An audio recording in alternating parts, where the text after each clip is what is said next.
only mode. Good morning, everyone, and thank you for joining us for this group discovery webinar. We have a couple of people still logging in. We'll give them just another minute, and then we will go ahead and get started with today's presentation.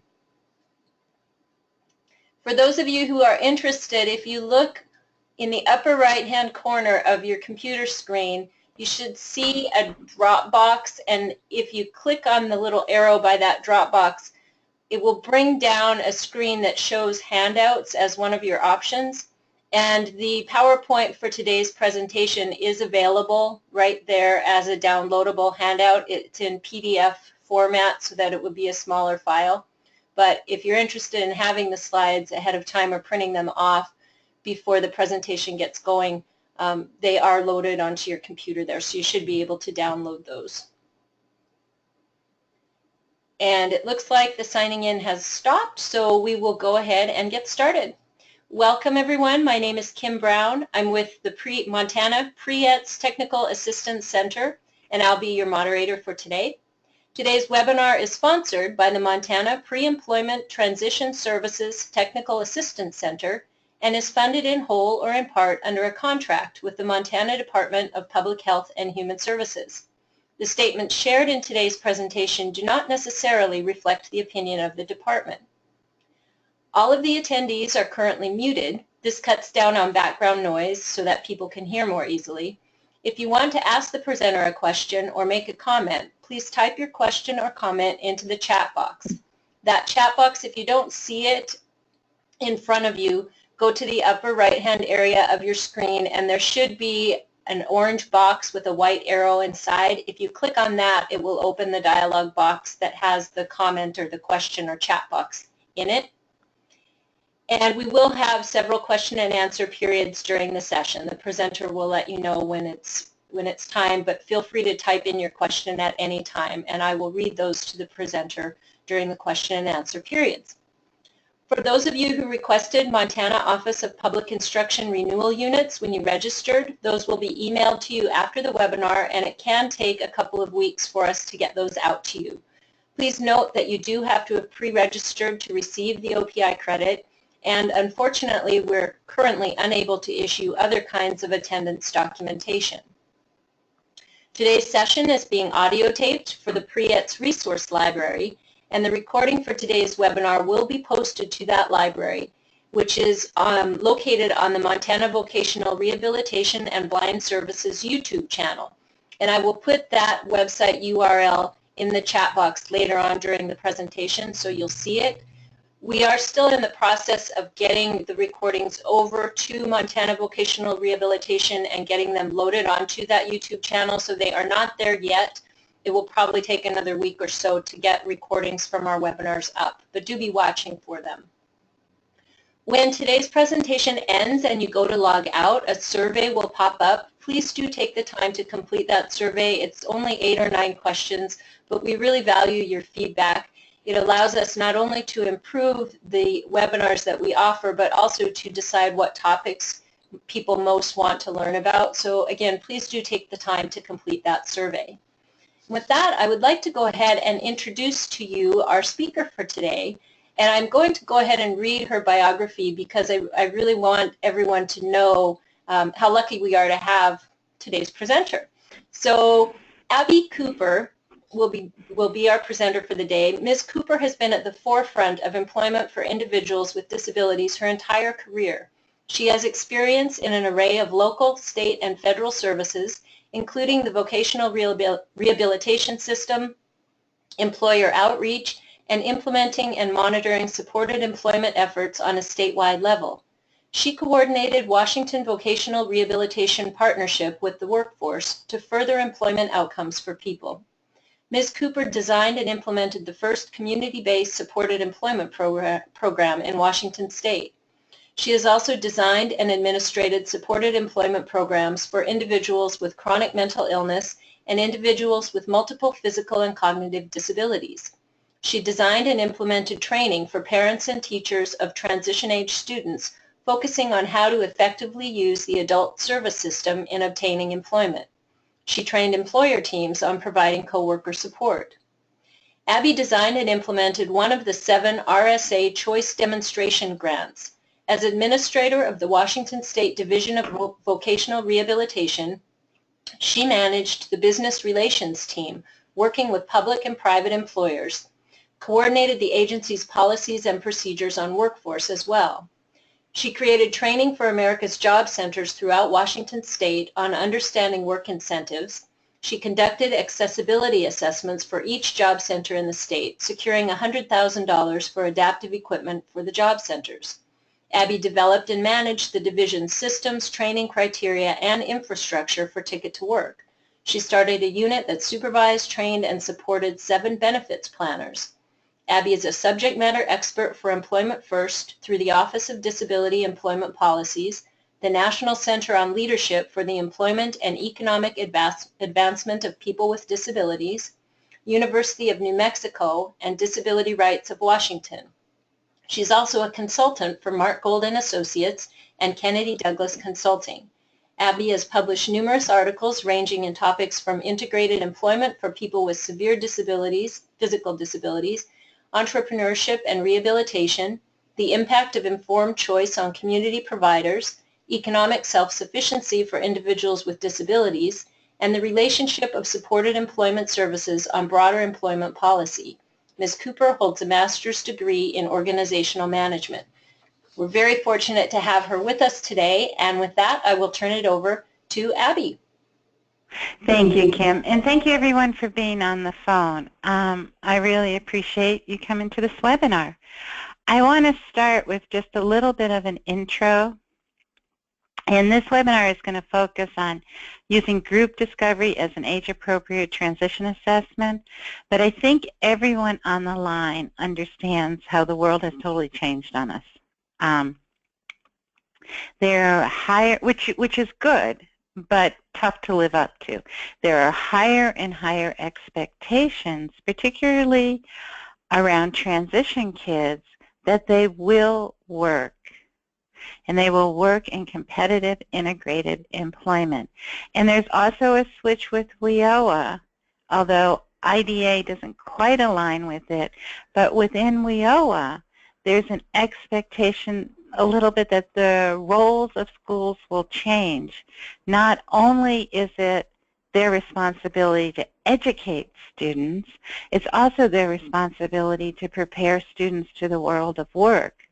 At least that's the kind of underlying message if we're going to say everybody can obtain integrated competitive employment.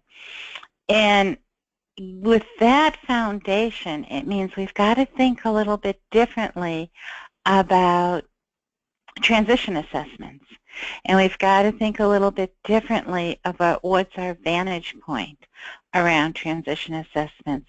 So before I go into group discovery, I'm first going to talk a little bit about transition assessments, and then I will talk about group discovery. And because I know how boring webinars can be, Kim helped make sure that we had polls in the webinar, so life will be a little bit more interesting for you. And we're going to start off immediately with polls so I can kind of know who the audience is. So Kim, if you'd switch the slide, that'd be great. So if you could just take a second and tell me how you would characterize yourself, that would be wonderful. And then while they're doing that, should we go to the next slide, Kim, and then this will kick in on the results.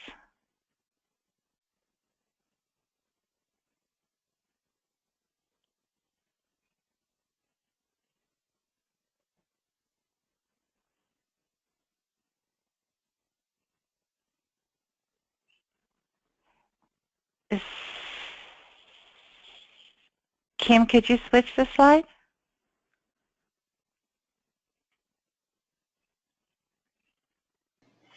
It is switched, Abby. Sorry, you won't see it. But it's not. It's okay. On my screen, it's just showing how would you characterize yourself. Yes. As soon as we close the poll, then people will see that. Oh, it'll go. Already up. Okay, so So to the 15 people on the line, hurry up and fill this in so we can close it. And while you're filling it in, let's just talk a little bit more about assessments. And earlier I just said, we need to start thinking about assessments from additional vantage points. Traditionally, we have thought about assessments in terms of what does a student need to improve on, and we'll start looking at folks with the most significant disabilities obtaining and being prepared for integrated competitive employment. A lot of the assessments we currently use don't help us so much because they focus more on what the student can't do and what they need to learn, that the holes are too wide. There's so much that they can't do that it leaves you frequently in the position of thinking, what do we do? This is impossible. So if we frame our assessments and we start thinking about assessments from the perspective of what we need to learn about when you're at your best, what we need to learn about what the different threads are that we can build on that can help us lead to planning for the in an integrated environment, it makes it a little bit easier.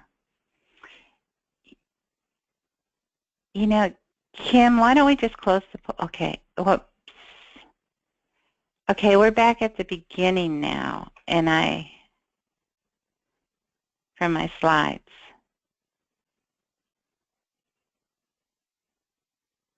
Okay, thank you so much. So when we think of transition assessments, the Division of Career Development and Transition of the Council of Exceptional Children defines transition assessments as an ongoing process of collecting data on the individual's needs, preference, and interest as they relate to the demands of current and future working. And I really, really like this definition because we all know what a student needs and the data we need to collect when a student is 14 looks very different than when a student is 18. And I like the fact that it talks about demands of current and future working, because if we're trying to lay the foundation, it's not just what somebody needs now, it's trying to project ahead what they may need in the future. In education, living in personal and social environments. The other part of this definition that I really like is that assessment data serves as a common thread in the transition process. And I believe that to be totally true. I also believe that within discovery or group discovery, part of what you're doing each time you do group discovery with a student is looking for that common thread to build on. Because we know that an awful lot of students and an awful lot of students with significant disabilities, they're thinking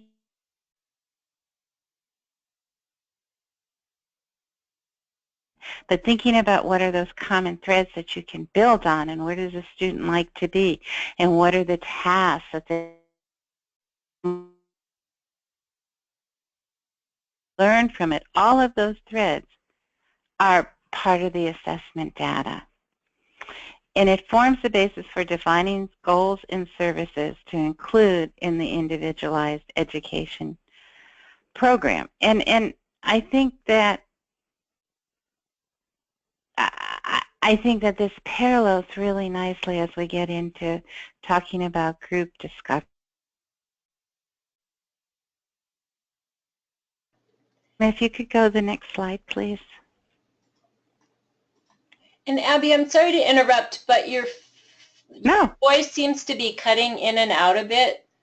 So I'm not sure if you're moving away from the phone or what's going on. But sounds like stuck to my mouth. Well, I will try to make sure that doesn't happen. I mean, this is the new phone I got for this webinar, I want you to know. Just hold your mouth perfectly still in the same position. Okay, thank you for letting me know that. Thank What the federal law requires, as I'm sure everybody on the line knows, is the appropriate, measurable post-secondary goals are based on education, employment, and where appropriate, independent living skills. And where it gets tricky, I think, is appropriate transition assessments that are related to employment, because that is a different way of thinking and it's new information frequently.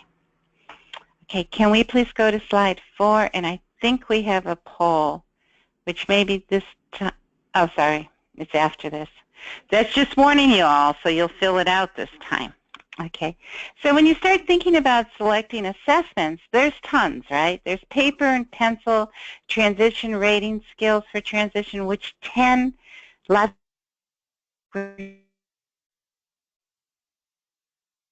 There's planning inventories and life center career education. There's performance and knowledge battery assessments.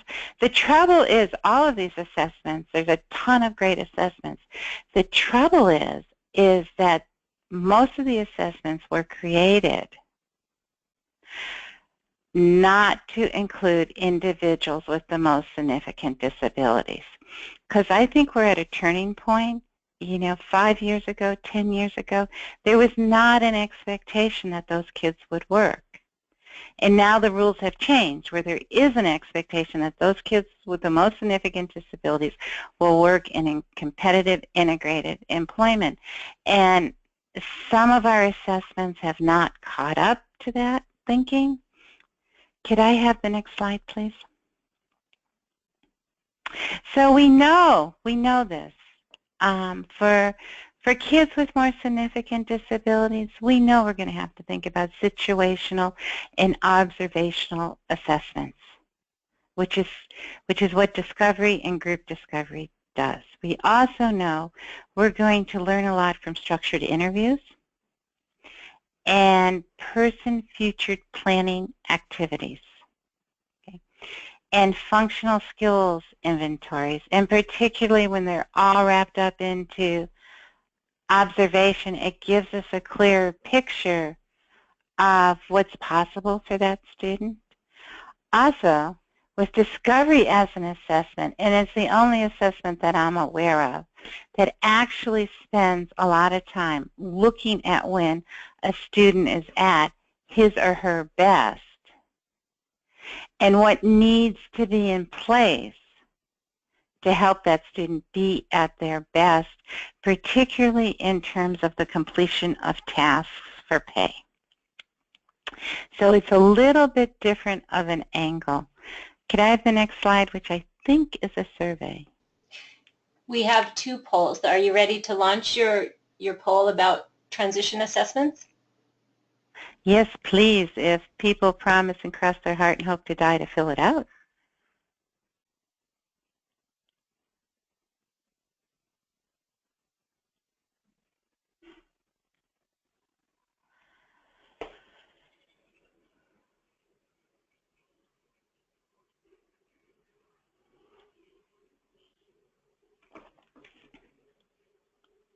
And then, Kim, with these surveys, when do people see the results?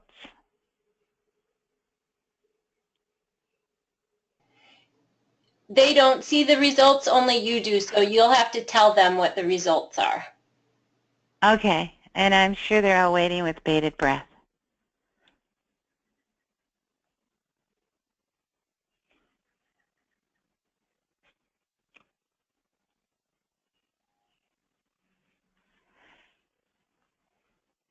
And how do I see the results?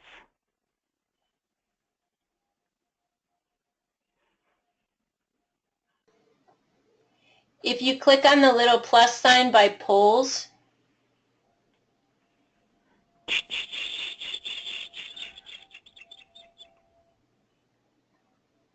you're not seeing it? No, I've got minimize, view full screen, or quit. Okay, hang on.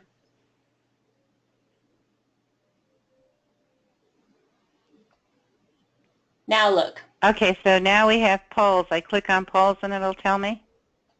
Yep, you should see the results. If you click on the little plus sign by polls.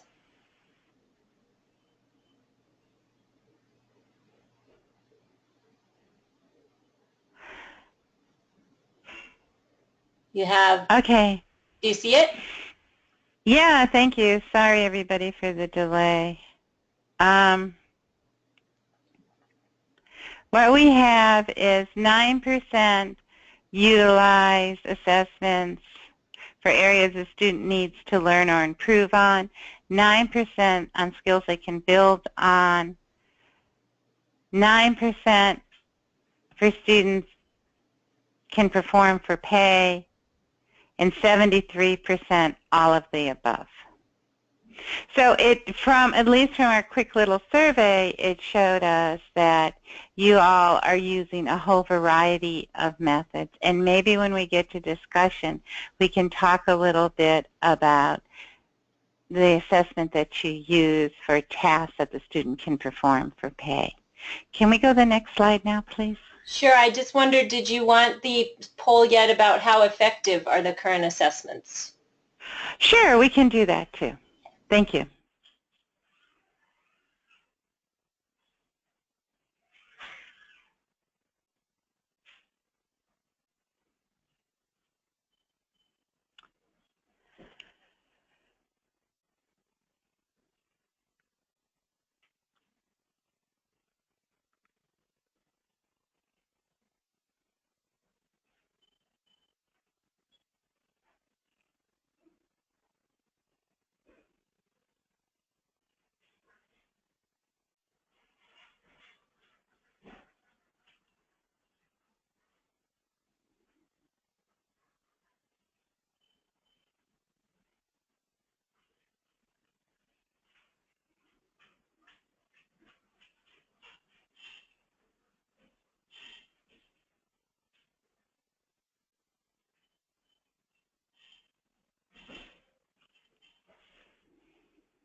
Okay, we've got 86% of the folks have voted, so why don't we talk about the results and then move on. And what you all have thought is 8% feel they're very effective, 75% feel it's somewhat effective, and 17% feel they're not effective. So I would say based on the feedback, we certainly have some room for additional techniques, because it's not meeting everything that we needed to meet in order to plan for employment for the future.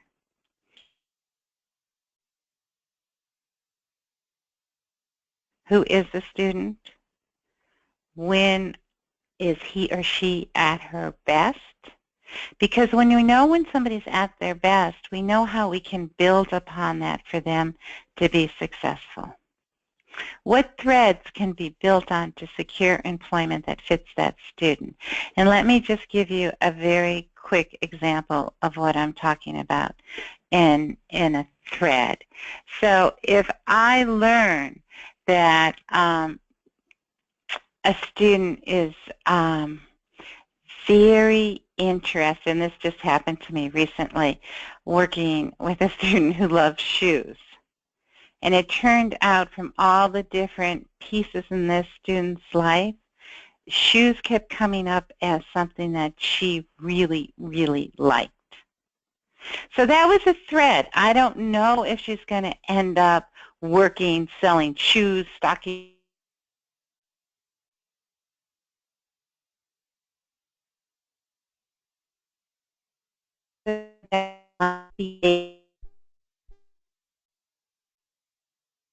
show you what the all the possibilities lead to an answer, but it gets you closer. It also should tell you what needs to be learned now and in the future for a student. So particularly when a student's older, when we start thinking about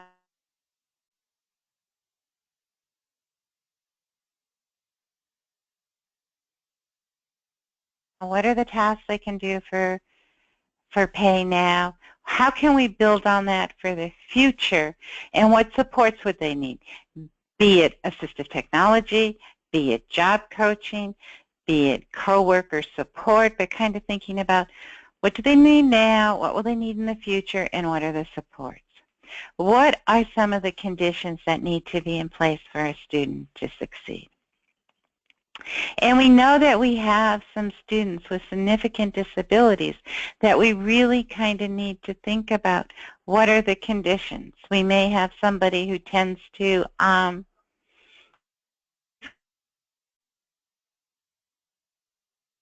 condition they're going to need is to work in an environment that's more controlled with people they know, so that they're not interacting with strangers, because that can tend to get them in trouble.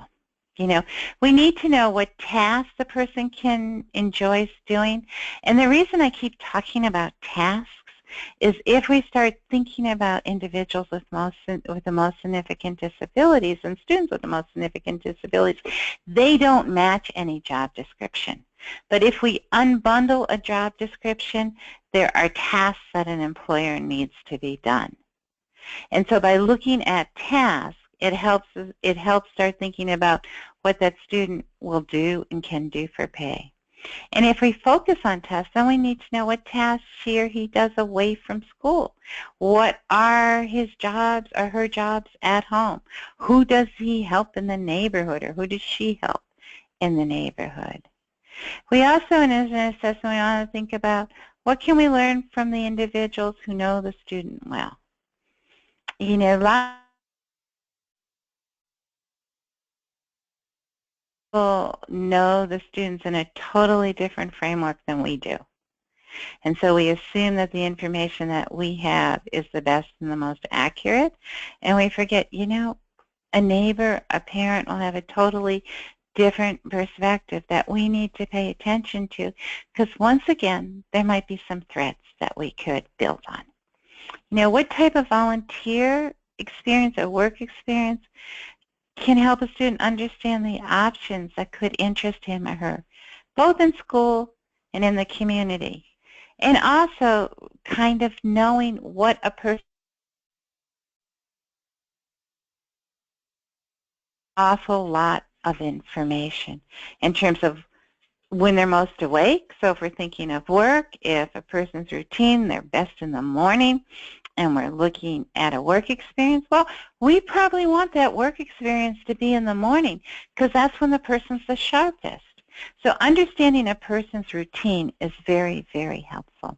I'm going to just pause for a second to see if there's any questions, and if there's not, we'll go on.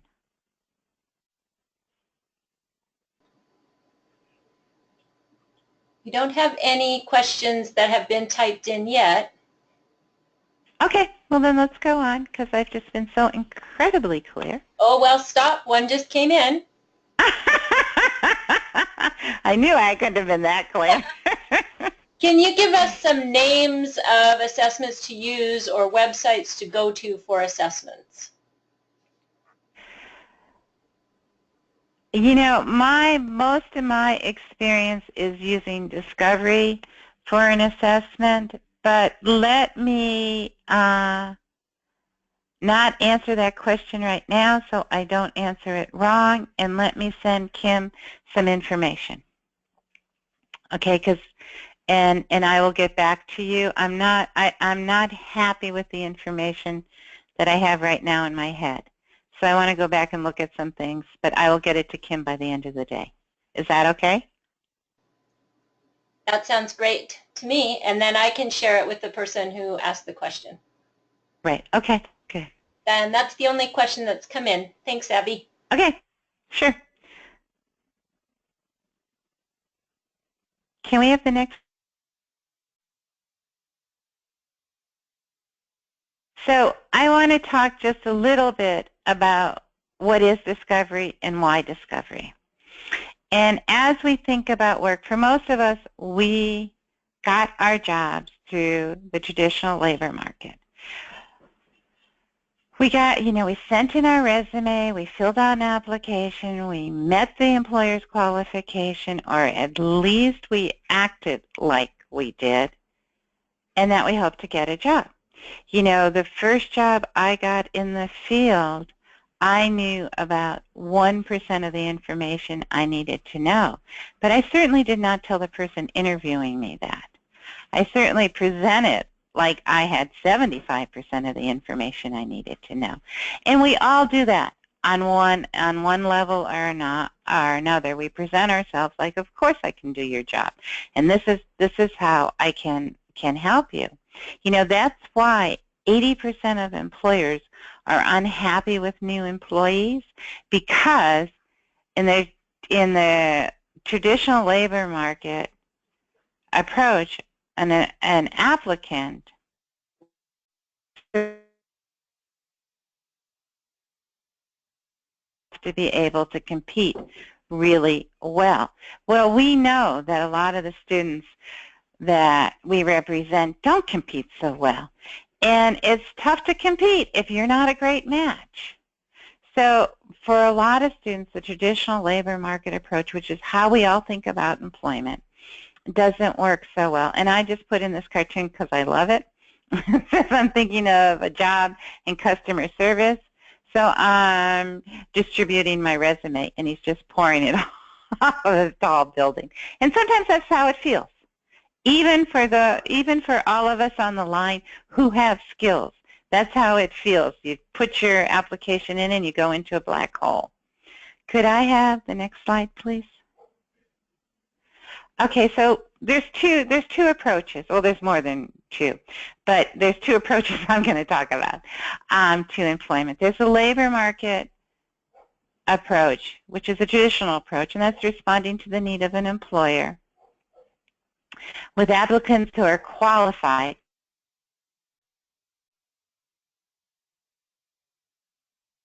how you meet what they want and how perhaps you exceed what they want. Now we know for employment, this approach hasn't worked so hot. There's also the customized employment. And that's a little bit different because the labor market starts with the employer.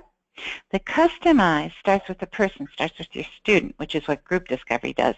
And it discovers the strengths, needs, and interests of the application. And then there's negotiating a job description that meets both the employer's need and the applicant's need. So it's a very different approach.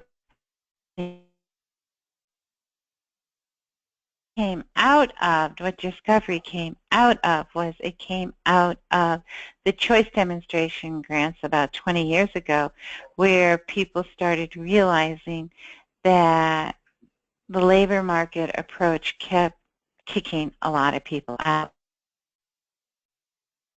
How group discovery fits into this is an assessment process that helps the student learn what their strengths, needs, and contributions and interests are in relationship to work. And when we start looking at students with more significant disabilities in their families, many times people don't believe that those students have strengths and contributions that an employer would actually pay minimum wage for. There's a lot of skepticism about people working competitively with more significant disabilities. And that's partially because we have it in our head what the labor market looks like and what labor market and traditional employment looks like. So what group discovery does is it starts to build not only the students learning about what they have to offer and what they need, but it also helps to start building belief. And the reality is, if a person doesn't believe they'll work, and if their support systems don't believe they'll work, they're not going to work. So it helps create that belief that all of us need in order to work. Could I have the next slide, please? Okay, so I've already said this, but I'd love to repeat myself. There's limitations on the labor market approach. You know, we know what they are for students, but for employers, what happens is many tasks are awful bundled into one job description. So the employer either overpays or misses the opportunities for good employees. The other thing that happens to employers in bundling everything into one job description is many employers don't actually know the tasks it takes to do a job. If you look at your own job, you know that there's a lot of things that fall into that wonderful category of other duties as required. And so one, we have tasks that are often bundled together, that where an employer's overpaying, or we have tasks that are bundled together that decrease efficiency because the person that's doing the task is not the person who is the best person to be doing it. So employers lose opportunities here, and many, many times they lose money. For students, after doing all the right things, they might not be selected for a job. And the other problem is in not being selected to a job, we know we work with many students who are fragile. And being turned down once is just total devastation for them. And then people give up because, gosh, my parents don't think I can work. The employer doesn't think I can work.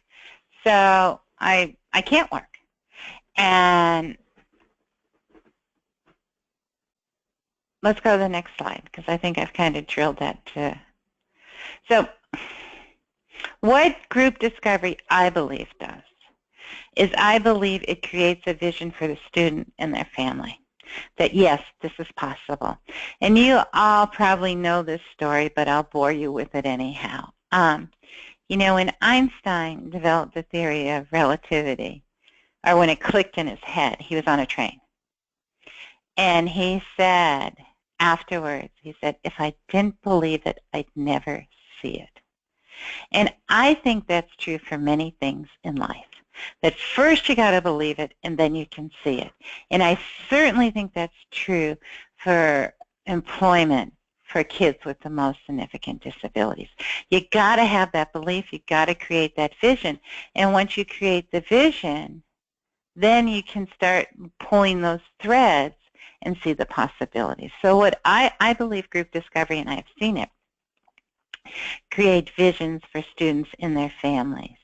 And if student supports don't believe they're going to work, I don't care how great of a job you do at school, it's probably not going to happen without their parent support. They're probably not going to obtain employment when they graduate or long after, because that belief is so essential. And we all know that for anybody on the line who's ever been unemployed and start thinking like, oh, I'm never going to get a job. You know how devastating that can be. And you know how hard it is. So one thing, creating that vision and making it more fun is useful. Could I have the next slide, please? Did you want to do a poll real quick? Sure, because my audience loves polls. Okay, just a sec, we'll get it up.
Okay.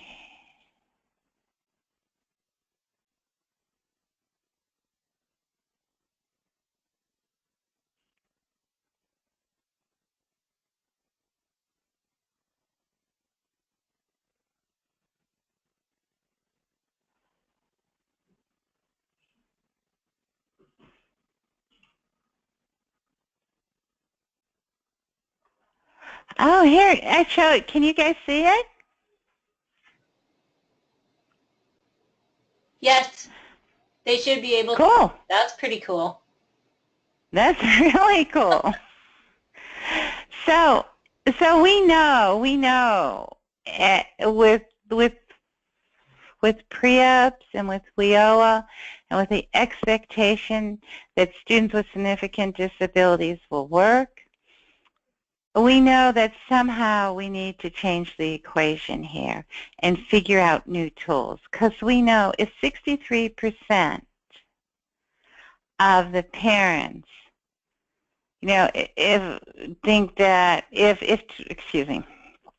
if 25% of the parents, if we have 63% believe that their students won't work, and if we have 100% no, people aren't thinking they're going to work, we know we have a problem. We know we have a problem that parents don't really believe their kids with the most significant disabilities will work. So any additional tools we have will help us create that belief. And I believe group discovery is one of those things that will truly help you. Okay, can we have the next slide, please? So let's talk about group discovery. It takes the format that is followed by a job seeker and a professional and it came out of one-on-one discovery. Traditionally, there was discovery which a professional did with an individual and looked at who they were when they were at their best, their routines, what the threads were, tasks. They looked at a person in a situation, observation where they feel totally comfortable.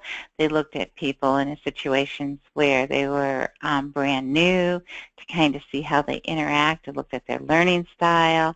It looked at their pacing in doing employment and tasks. So it took all that information and applied it to a group setting. And what the student does is they use the group feedback in the understanding of concepts. So you use the group to get the concepts across. And what I have seen is that it's very effective, and sometimes students and young adults hear things better from their peers than they hear from the professional. And the discovery activities are self-directed by the job seeker with the support of the teacher in the group, and hopefully with the support of the parents. So can I have the next slide, please? Okay. So what a student learns, students learn what they need to be successful. So do they need a quiet environment? Do they need a loud environment? Do they need to work in a place where accuracy is important but not speed? Do they need a supervisor that gives clear and concise directions, or do they need a supervisor they never see? So they learn all those little pieces that we all learn through work that we know that in order to be successful, we all know we need a particular type of environment. So it spends some time helping a student think about what they need to be successful and what contributions they have to offer. And this is where the threads come in, because sometimes it's not clear until you see those threads of what a contribution a person has to offer, other than the fact that they're friendly. Well, that's partially a contribution in some environments, and in others it may not be such a good contribution. So helping a student think about what are the skills, gifts, talents they bring to a workplace, and what's the environment need to look like in order to highlight that particular contribution. What their interests are, and what their conditions for employment. And I just want to talk a little bit about condition. Conditions are a deal breaker. Conditions are you have to have this in order to be successful on a job. If I'm somebody that wanders and elopes, then I have to work in an environment where my coworkers will redirect me to say, no, Abby, you can't leave now. If I'm somebody who tends to just take items I don't intend to, but I just tend to do that, then I need an environment where I don't have access to other people's stuff. So a condition is what you need to be successful in employment. Just like just like the difference between traditional employment, where we start with the employer, and customized employment starts with the individual, this is the same kind of thing. Frequently we didn't think about conditions in the past. We thought about, okay, let's run this program, let's run that program, let's make sure that we've corrected the behavior before you work. And then this is a little bit different of a thinking, because it's saying, okay, what would you need to be successful? What are the conditions in order for work to work for you? Okay. It looks at what tasks a student can perform and would like to perform for money. And this is what's so great about working with students, particularly if you're starting with volunteer experiences. You know, you can help students start thinking about, well, I thought I'd like that, but I don't like that. And you can build so that by the time that they're ready for competitive employment and graduating, they know what tasks they can do for pay. And it provides ideas about what employers would have the tasks students are looking to perform. Okay, can I have the next slide, please? So we talk a lot about tasks, and what it does, what we're doing in customized employment and what we're doing in discovery is unbundling the demands into tasks. And what that does is it allows to look at the discrete competencies to perform that task so that a student can do it. Particularly when we start looking at students with more complexities and more complex lives, they're not going to do the whole deal. They can't. But they have competencies that they can offer. Let me just give you a quick example of this. I was working with a student who loved to package. That was like basically his primary contribution is putting things in plastic bags. Well, you start thinking and you look for job descriptions of putting things in plastic bags, and it's limited. But I happened to be in a spa and fancy tub factory where they made tubs, and they were fiberglass, and they came off the line, and there were 10 stations where a person would wrap the tubs or spas and then put together, drop into little plastic bags the instructions, the screws, the warranty, and then tape it onto the tub. Immediately, I thought of my student, and I noticed the employer was losing time, because every time somebody had to stop in all 10 stations, every person was in charge of doing their own. It slowed the process down. So I was able, because of that discrete task, to talk to the employer about hiring my student to prepare the packets and then deliver the packets to each of the stations. That's what I'm talking about, looking at the discrete competencies that a person can do. What group discovery can do is, again, start helping a student understand what they have to offer an employer and why an employer would be interested in that. You know, my student that dropped things in plastic bags, he never, ever thought that that would lead to him working competitively. Could I have the next slide, please? Okay. So in group discovery, a student identifies when they're at their best, the strengths and interests they'd like to use on a work site. They, or with the help of their parent, interview people who know them well and ask those folks what they see as their strengths. They think about tasks they'd like to perform on a job site and why. They learn about the importance of their routine. And the group starts thinking about, through exercises, what employer has needs for the task the student is interested in performing. And also helps the student think about what they need to be successful. Now, depending on your student, and there's a curriculum connected to this, so I'm just pulling out highlights, but depending on your student is going through this, some students need a fair amount of support and assistance from their home or from somebody that can help them think it through. Other students, the utilization of the group and the facilitator as a teacher is enough for them to understand the steps they need to take. Can I have the next slide, please? So what Discovery allows the students to start thinking about is what they need to know to find the right setting. And you know, it's the thing I really, really like about group Discovery is it's flexible. So depending on the age of the student, what you're going to have them start thinking about is going to vary based on what their knowledge base is and what their exposure is. But throughout the whole process, you're going to look at people's hobbies. You're going to look at their interest areas. You're going to look at their responsibilities. You're going to help them think about their learning styles, the complexities in their life that need to be maneuvered, skills they have and ones they need, what they need to be successful, what transportation is going to look like, and their financial needs. And this is something for students that's really important and tricky because there's, particularly for folks with more significant disabilities, there is such a horrific amount of misinformation out there on working on benefits and such low expectations in terms of students having earned income.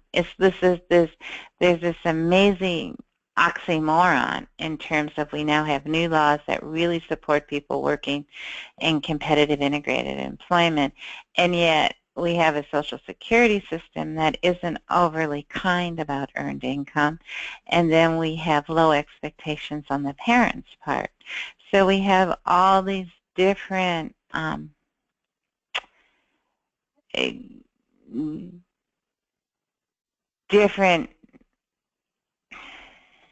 can't think of it, I'm sorry, I can't think of the right word, different angles that people are looking at that don't necessarily coincide.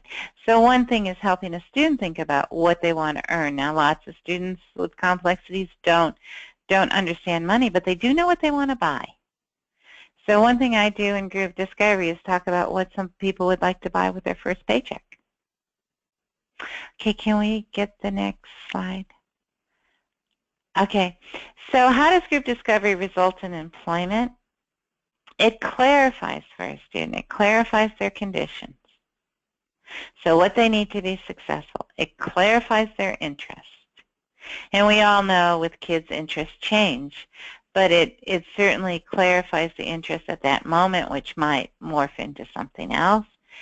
It helps the student understand their contributions, what they have to offer an employer, which so many students don't have an understanding of. And the task they want to perform for pay. And at the end of Discovery, there should be, a student should have a simple plan in terms of what kind of volunteer experience, what kind of work experience, what kind of paid work would meet the student's conditions, contributions, and tasks they want to do for pay, and who in the community might have those possibilities.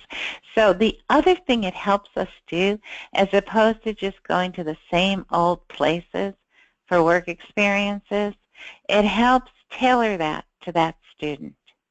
It also helps that student think about if it's a work experience or volunteer, what they need to learn in order to be on a pathway for competitive integrated employment.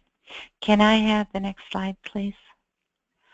I'm sure, or perhaps I'm sure that there's some people on the phone that's saying, yeah, but employers aren't going to go for this. But the reality is that customized employment is a win-win strategy that meets the needs of an employer, because you're looking at unmet needs, you're looking at where they're not profitable, you're looking at tasks, you're not looking at a whole job description, as well as the job seeker. And for some folks and some kids, it's the only way they're going to get a paid work experience. They're going to end up in competitive integrated employment. Okay, can I have the next slide, please? So just very quickly, every workplace, your workplace, every workplace has unmet needs. And that's what we're focusing on when we're looking at tasks. We're aligning the tasks to the unmet needs in the workplace. And it doesn't matter if places are fully staffed or not, there are unmet needs. You think about your own workplace and you know there are lots of unmet needs. Can I have the next slide, please? So what employers can do is, and what we can help them do, is turn unmet needs into tasks. We can help assist if there's heavy receptionists, if there's episodic duties for collating and getting mailings out, if people need breaks, if there's a task that's just not getting done. And we've all, just as we go through our daily life and we look in the community, we see lots of unmet needs. There isn't a person on this line that hasn't waited in line too long and kind of said, I'm leaving here and I'll come back later. That employer just lost a customer. Could I have the next slide, please? And the other thing to think about as we think about, and part of the reason I'm telling you all this is because if you think about doing group discovery, it's nice to have this background information so you can help your students understand that there's more than one way to get a job. And if we look at customization of jobs, most people, after they're a valued employee, subtly customize something in their job to meet their individual needs so they'll be more successful. There's a couple books out right now that have Zippo to do with disability and customization. But, there's Workforce for One from Susan Brown that talks about how the IT field is customizing employment to get good employees, because there's such a demand. And there's a lot of information out of how large businesses, they don't call it customizing, but they call it job sculpting, are doing job sculpting, which means they're looking at people's strengths and what they want to do in a job to highlight their contributions so that they remain employed. We're currently in a state across the country where many employers are going hungry for employees. And once they get an employee, they don't want to lose them, so they customize. Department of Labor came out with a statistic that mishires cost an average employer roughly $7,000 a year. So they don't employ. It's also just a bottom line. They can't afford it. So what customized employment does is it simply seeks to start the process before the job development in upfront negotiations with an employer, because the person wouldn't get the job unless we did it this way, quite honestly. Can I have the next slide? So with customized employment and with group discovery, it creates an individual determination of strengths, needs, and interests of the student with the disability, which is then used to create work experience that relate to the student's conditions and contributions. So it helps when when work experiences, it helps work experience become tailored to that student so the student can learn the most that is possible. And we all have had the misfortune of placing students in work experiences that didn't work at all for them. And usually we tend to blame the student, and if we kind of think the student couldn't work anyhow, we say, see, that proves it.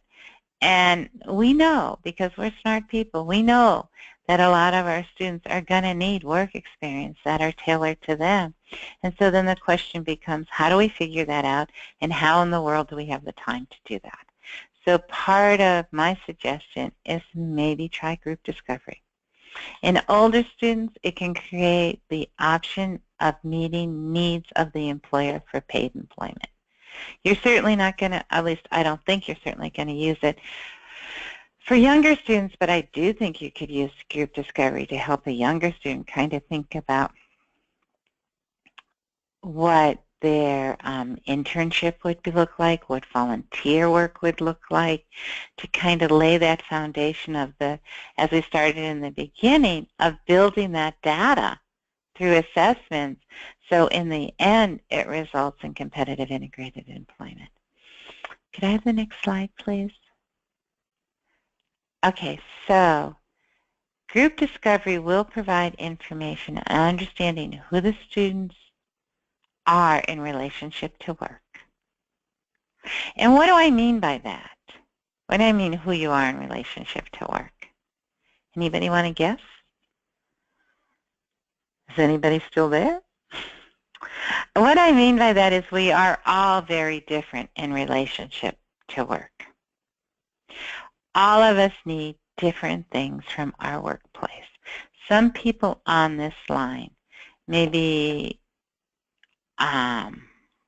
when they're at home, they may be very casual, they may like to hang out, but when they're at work, they need an environment that's very structured, that provides accurate information, and is formal. We all need different things in relationship to work to be successful.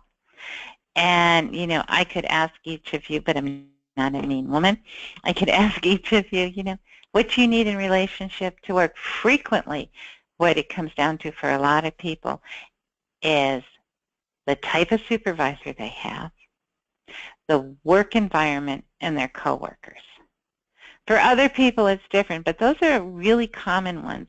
And we frequently forget to help students think about who they are in relationship to work. What do they think they need? And because they're young and they're students, they're not going to know the answer. They're going to, it's a hard question to answer, but if we have them look at the tasks they do at home and how they do that, if we have them look and we talk to people who know them well of how they respond to coaches' instructions, there's little threads, once again, that will help us help the student figure out who they are in relationship to work.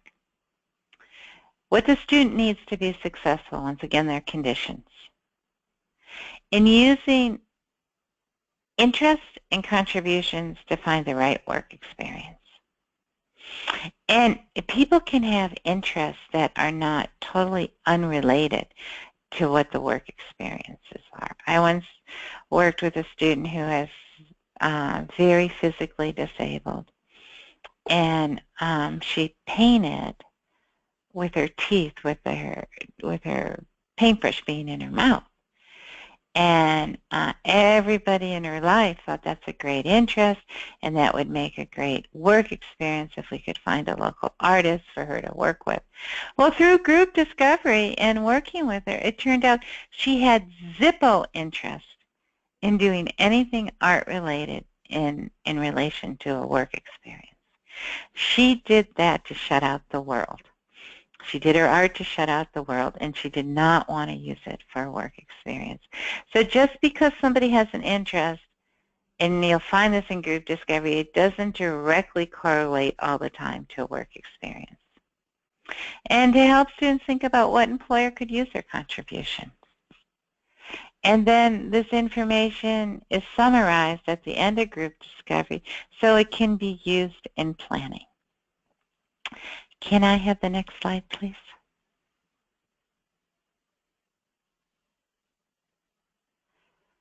Okay, so to give a little bit of detail on group discoveries, the homework's designed to, direct and assist the job seeker in moving through the steps of discovery. That's why I say frequently we need to have some support from the home front. Also, it helps parents see their kid in a different way, which is very useful. In order for group discovery to be successful, whoever the participants are, they need to be comfortable in a group. So students that groups make them nervous would not be a good approach.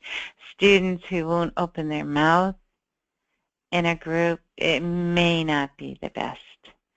A person needs to be able to be focused for at least 30 minutes. Because there's group exercises they do with partners. They've got to be willing to do the homework. They can't just come and sit there because they're not going to learn what they need to learn. And group discovery is for an hour to an hour and a half once a week for 6 weeks. But, you could break it into smaller segments if you so want it. I've just never done it that way. And it can be conducted in a resource room or in a classroom or after school for career planning. There's a whole variety of ways that it can be implemented. I've also seen some people that have done it, and they've kind of done picture boards with it that they post around the classroom. So can I have the next slide, please? So I'm going to go through samples of what will be covered in group discovery, and then I really want to take a second to see if there's any questions. Session 1, and each session is very interactive. Each session connected to it has information, then an exercise, so that, 1, to keep people interested, and 2, to help them start thinking through the information.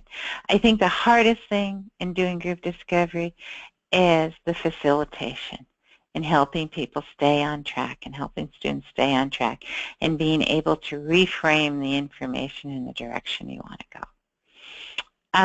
So in the first session, you have an explanation, not dissimilar from what we just did, of the discovery process and the difference between traditional employment and customized employment, and how discovery is the foundation for customized employment. The different components of work to thinking about where work happens, the type of environments, the type of quality, the type of speed, the pacing, the endurance, all the different pieces of work that you need to think about in terms of finding a job that fits for you. Helping students think about when they're at their best, which is a tricky thing and takes quite a while to get people to think that way. Tom Waite has this great song that he says, all you see is what you lack. And that's true for most people. And it's hard for most people, and particularly hard for younger people, to really think about when they're at their best. They don't think in that manner. The difference between skills and tasks, what a person's contributions are, and that's what tends to be covered in the first session. The homework is to ask the person to talk to at least one person, to have the person describe them to them, decide if they agree with what they said, and bring that information back to the group, and bring back a list of their contributions. Okay, I'm going to just break for a second here to see if we have any questions. We do have a question in. This is a great one. Frequently, we find employers at the local level more than willing to provide a customized employment opportunity. However, when they go through an approval process with their district manager or HR person, we frequently get a no due to a lack of understanding and traditional concerns of safety, liability, insurance, etc. Do you have any suggestions how to work around this? Yeah, I do. One thing I think is really a good idea to do is when you're working with your local employer, ask them, is there anybody else that should be in the meeting or on the phone to understand the customized process? So if you can get the decision makers on the phone or in person from the get-go, you tend not to run into that problem. The other thing I would do is if they say, no, no, no, I'm the decision maker, and then it comes back that they're not so much the decision maker, what I would do is I would ask them, can I present with you to the person that's saying no? Can I provide them with the information they need? The other thing that I would do, and I can send some samples to Kim and she can send them out, but I would do an agency portfolio, which basically is something you can use that explains customized employment, a written document that's usually a PowerPoint slideshow. But if you do that, you can leave that with the manager and ask them to please forward it to corporate, and then ask if he'll arrange a conference call with the local manager, corporate, and you to address any concerns that they have. But I would go in from the very beginning and start the process and try to connect with whoever it is at corporate office that is having trouble. The other thing that I would do in terms of, and there's some statistics I can send around safety, let me write that down, and L&I claims that just kind of cut that in the, nix that right away. But I think that's how I would approach it. That's what I have found to be relatively successful. Does that address your concern? We'll see if they type back, and while we wait to hear back from that person, another question came in from someone who wasn't able to hear a bit of your presentation. There were some audio problems. They're wondering, is the discovery class something that could be taught in school in combination with the study hall, like one class period per week? Oh, yeah, that's a great idea. That's a wonderful idea. Yes, I think it could be. I think that could fit really nicely. And the person who asked the liability and HR question said that, thanks, yes, you did answer the question, and then they added, we find that while students are in school-based services and under workman's comp insurance, there are no problems. But as soon as they potentially take on that liability, the employers become very concerned. Yeah, and that's true. That's true, because it's then all of a sudden the employer has skin in the game. And so they're worried. Now, so I will send you that information on liability insurance to you, Kim. The other thing is around that is if you can get, if the student's still in school and they can do a work experience there and the employer likes that person and that person's, the task and the job that they're doing fits them, then if they could roll over into a part-time or regular employee, but a paid employee, you're probably going to have the employer advocate a lot more for the student he likes than an unknown student. And once again, I would always, however you do it, I would always offer your support to the employer in talking to the powers that be. Thanks, Abby. And a couple of people have asked, you mentioned the curriculum for this 6-week group discovery process. Yeah. Is that available somewhere? And if so, how would people get a hold of that? By magic. No. I have a curriculum that I use that I am more than happy to share with you, and you can get out to people. What I guess I have two thoughts on it. I'm really happy to share the curriculum I have. I'd like to go, I can either go through it and make some modifications for students, which I think are important, or I can just send you what I have, and then you can modify it, or you can contact me and we can have a discussion. So I'm happy to do whatever. So just advise me and I'll do that.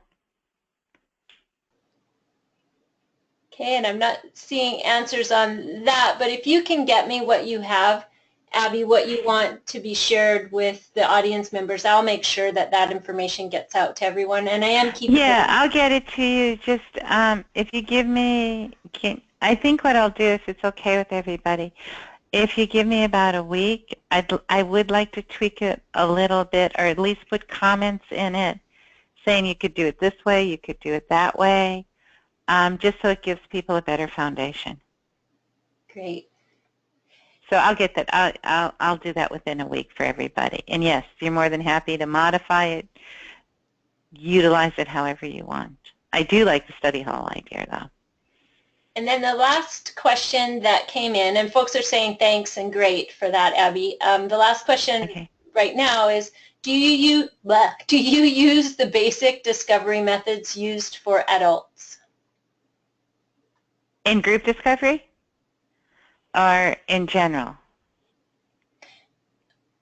I assume they're meaning... So let me answer both questions, okay? Group discovery follows the basics that you do in discovery for adults, but it's in a group setting, and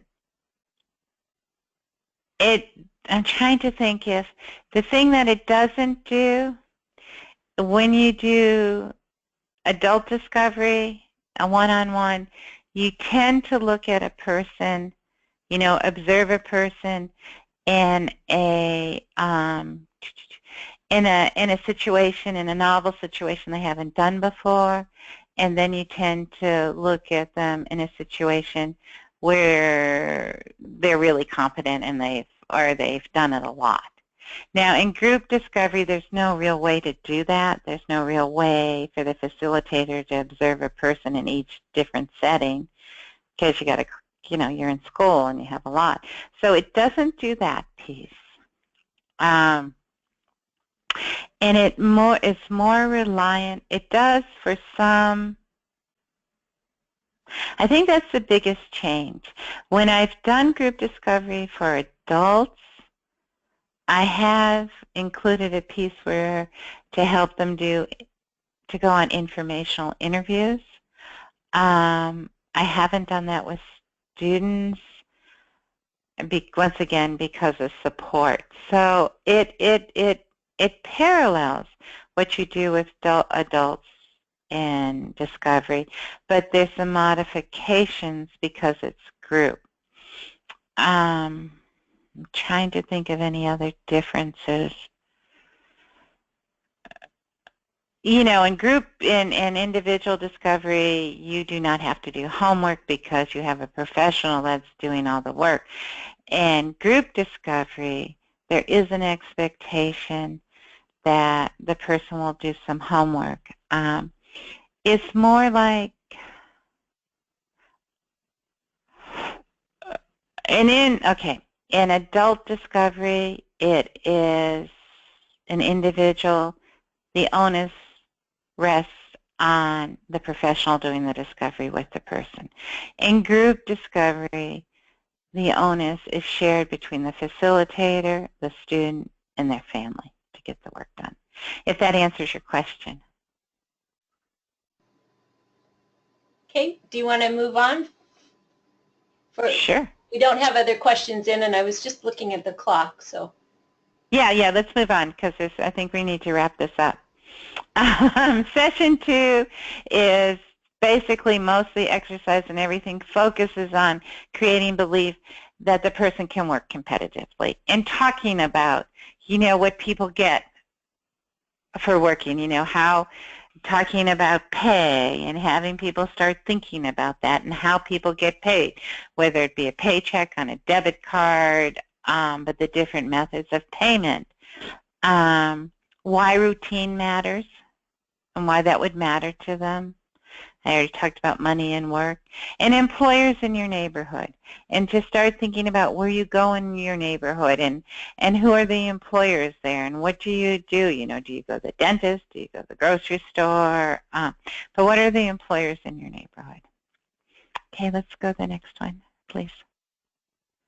Okay, in session 2, the homework is to have people track their routines and their charts that are provided.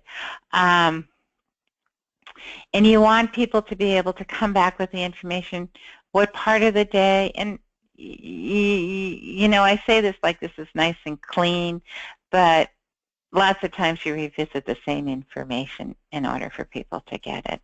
The best part of your day, the best part of your week, what's the most challenging part, what upsets you, and what do you look forward to during the week and why? Now, how do you wake up in the morning? Are you a morning person, or would you rather go back to sleep and not talk to anybody? When are you the most focused and engaged in the week? And is there anything you need assistance with? Now, these are all super hard questions, so it's not like people come back with this lovely little sheet that's all filled out.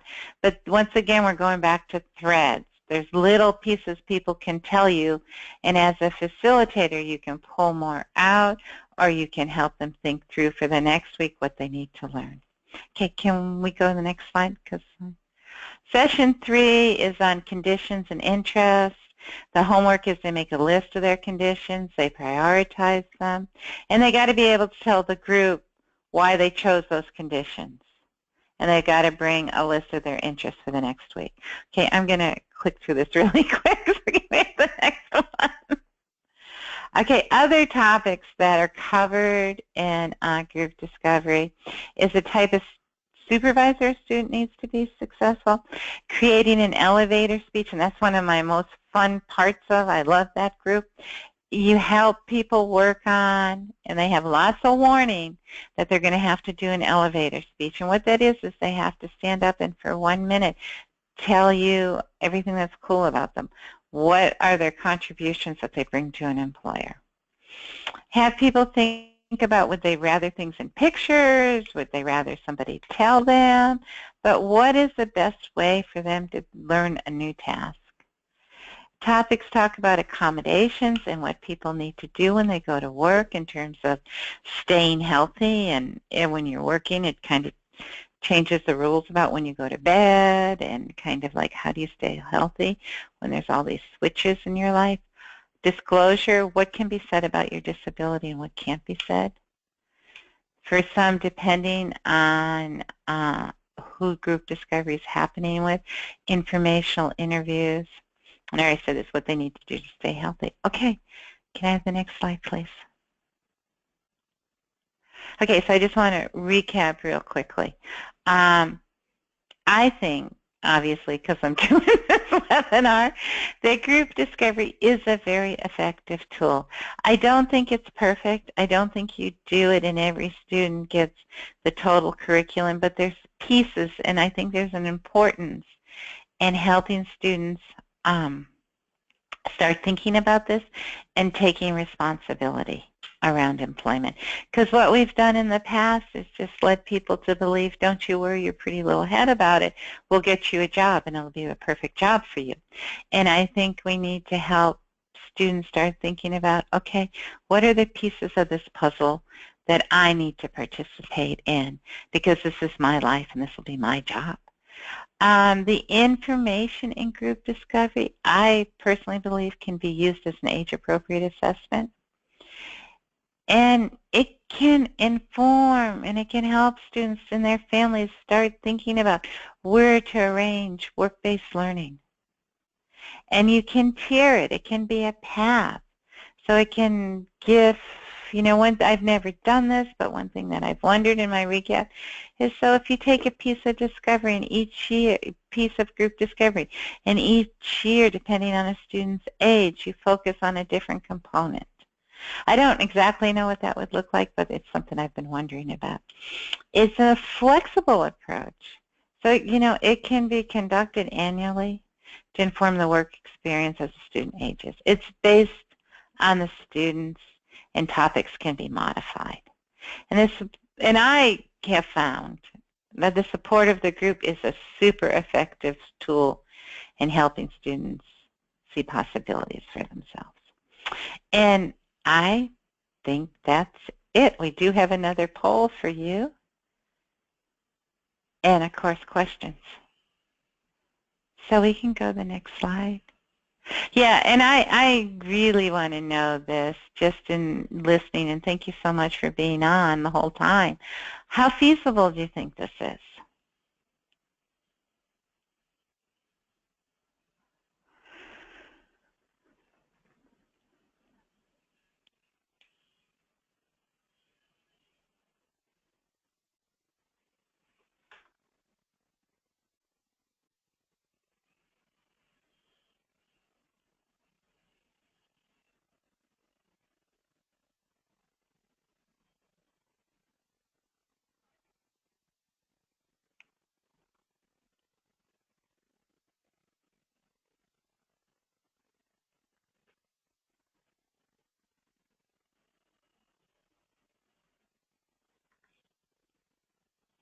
Okay, Kim, I need your help again because I think I did something wrong.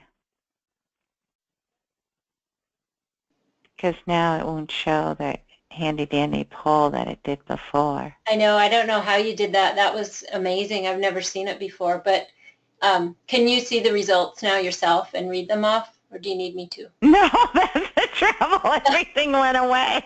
Okay. So the responses came back. 78% said very feasible, 22% said somewhat feasible, and 0% said not feasible. Oh, cool. Wow, that's exciting. So I know there's information that Kim has, but I just want to make sure I answer any questions that people have that before you leave. So I don't want you feeling like your questions weren't answered. And a few have come in. One is more of a comment. As a class, the employers could be presenters. Is that something you've done before? Yeah, and it's great. It's great. So what I would suggest, if you think about what you want the employers to say. So if you have employers come in, do you want employers to talk about their business? Do you want employers to talk about their expectations? What do you want your employers to say? But I think it's a great idea. And I would also, if I did that one, I would prep the employers on your area of focus, and I would prep your students so that they have some questions to ask the employer. I think it's a great idea. Okay. For students lacking in communication skills or the ability to interact with the questions you are asking due to the level of disability impact, do you access family or care providers for the responses, or how do you go about engaging them in these sessions? Couple things. My recommendation, for what it's worth, is for students who have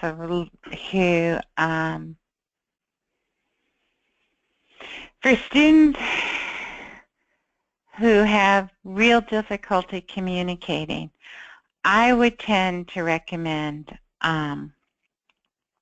one-on-one discovery.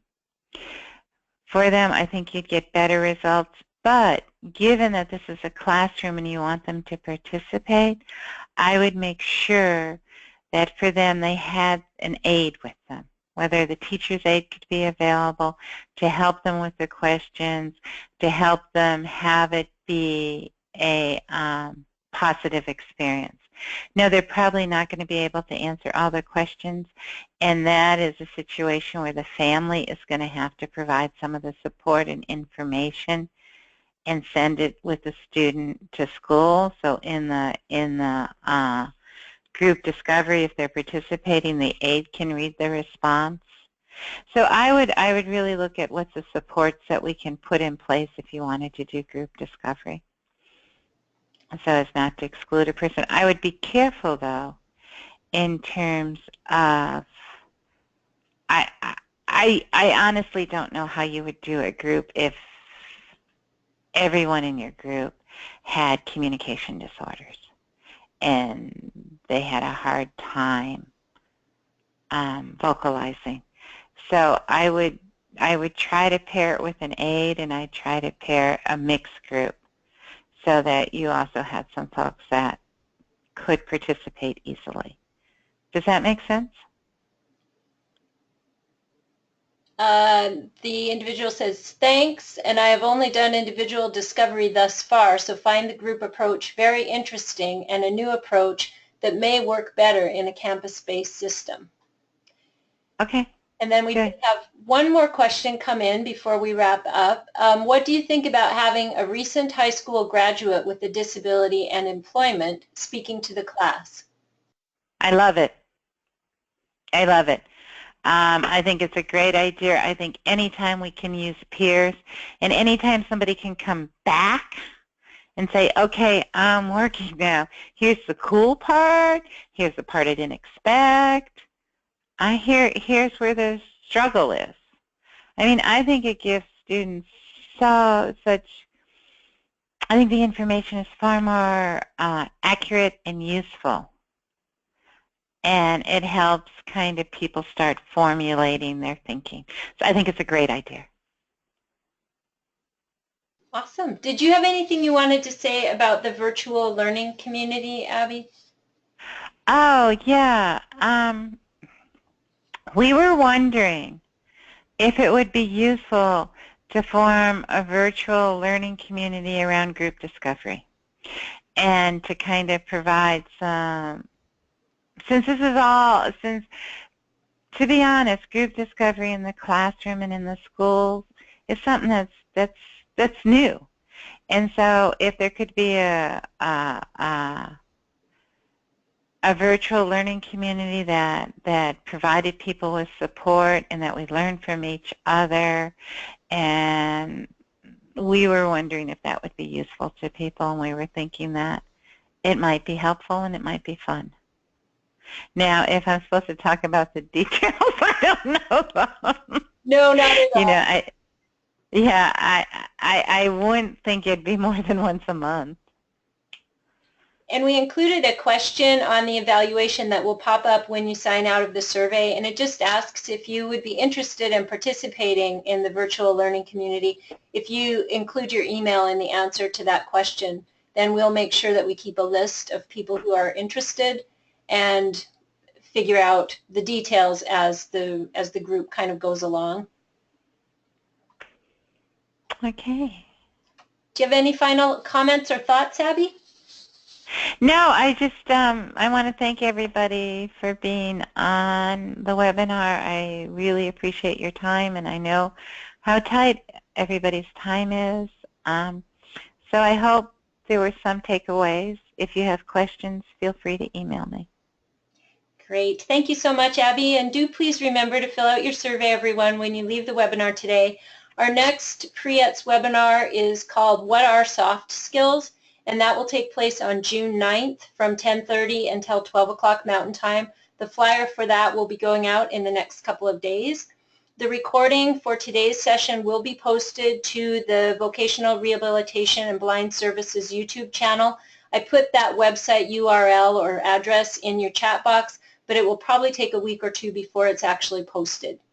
And thanks again to Abby for the fantastic information that you shared today and for your great sense of humor and patience with some of the technology glitches. Sure. Thanks to all members. Everybody have a good week. Have a good week. or I guess have a good weekend because we're almost at Friday, right? Okay. All right. Thank you. Okay, bye-bye. Bye-bye.